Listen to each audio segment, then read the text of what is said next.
size of it. Interesting, at the bottom you see NA and A for Rabobank, and Van Genzelwinkel Group. It's another Dutch company that does waste treatment. They're private companies, so they don't have to report anything at all. They're making public disclosures of both financial and non-financial performance. And Van Genzelwinkel Group is owned by some private equity firms. We tend to think of the private equity industry as particularly touchy-feely, although they have adopted in the U.S. code around sustainability. And when I'm talking to people, like Frank Jansen and Sue National, about why they did it, their view is we think ultimately we're going to do an IPO or a sell to a strategic buyer. We think having this information will contribute to what the valuation is. And we also see that providing this information is essential to their license to operate, because they essentially compete against governments who are their clients, because governments do waste collection and so forth. So it's interesting that you see some private companies auditing. A whole long topic, don't have time to get into it. Right now, if some kind of quote audit is provided, it's really assurance.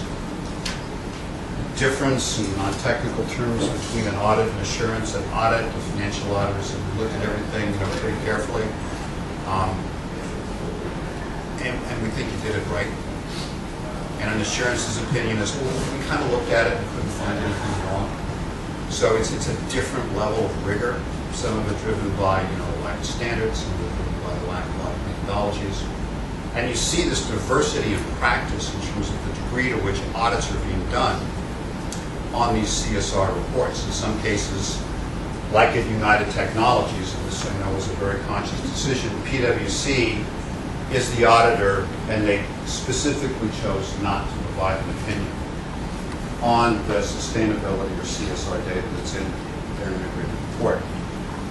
PwC in the Netherlands with T&T Logistics did provide some assurance on the non-financial information, but they did it in a separate report. But then in Denmark at Novo Nordisk, PricewaterhouseCoopers provided a single opinion in one report. So some of this is driven by industries, I think some of this is driven by countries. The big accounting firms are on all the point of view on this. They're networks of organizations, as you know. So they have different approaches to how they think about audits and perceive their various risks and liabilities to be. Ultimately, just to put my cards on the table, I think integrated reporting is going to require integrated audits. Probably good news for the Big Four, because they have the resources to do it. At least in the U.S., they need to deal with the liability concerns. Until integrated audits with the audit of the non-financial information are done with the same degree of rigor as they are financial information, I just don't think the information is credible. And if the integration around reporting is important because of the integration around sustainability and strategy and operations, then it would be, I think, necessary to produce a true and fair opinion for the statements, financial and non-financial statements as a whole. So we've got to cross that bridge around integrated reporting. I've made all these points along the way. What you see happen, this was a lot of discussion that I ended up having with my colleagues at Harvard last Thursday, is reconceptualizing what the role of businesses are in society. The U.S. probably on the extreme of being shareholder focused, and it's almost gone into the realm of ideology when you get this. But I think there's a recognition that corporations, yes, shareholders are important, other stakeholders are important, need to think in a longer time frame. This is a fascinating case I wrote on RICO. I mentioned I taught last week, and a couple days later, one of my colleagues, who's an emeritus professor of finance, was at the little coffee cart. He sat into my class and he said, your class was deeply disturbing. And I said, well, why is that? He said, well, I can't think of a single U.S. company that's doing what RICO's trying to do. So the case is about RICO's extra long-term vision out to 2050, where they want to reduce their environmental impact to 180 in 2050, including growth to what it was in 2000. And the case goes through all the various things they're doing. And the debate was, these guys onto something, or they're fully headed, and so on and so forth. Fascinating situation, right? Really makes you think. Some people say, look, the markets are short-term, that's the way it is, you got to focus on that. Well, the markets aren't necessarily right. So we sort of see this rethinking going on. I think that has implications for people in companies. I think that has implications recommendations for business goals and what we're doing in places like Harvard and so forth. So more engagement, longer term,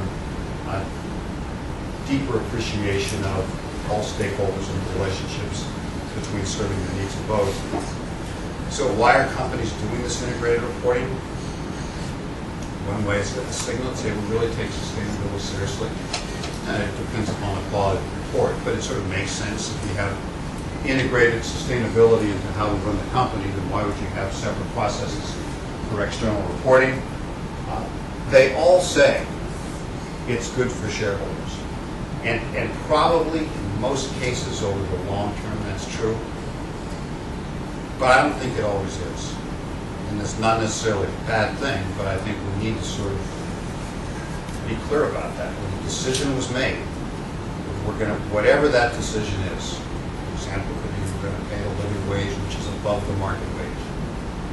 And at least in the short term, that will then be to the detriment of shareholders, but we think it's the right thing to do. If that's your judgment, then just make the call and be clear about it.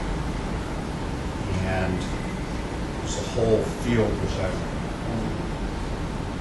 glancingly familiar with around corporate governance, but Intel sort of issued with some fanfare incorporated into its governance principles that the board, and it got an opinion from its lawyer, Proctor, who covered themselves on this, that the responsibilities of the board include all stakeholders, not just shareholders.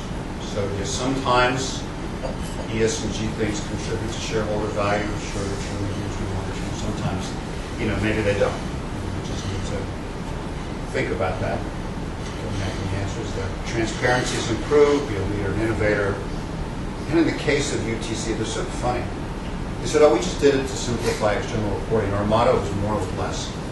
And so that's what we did. We produced one report instead of two reports, and we got the same basic information, and it's less paper. And we're a manufacturing company. This is just another example of our process improvement.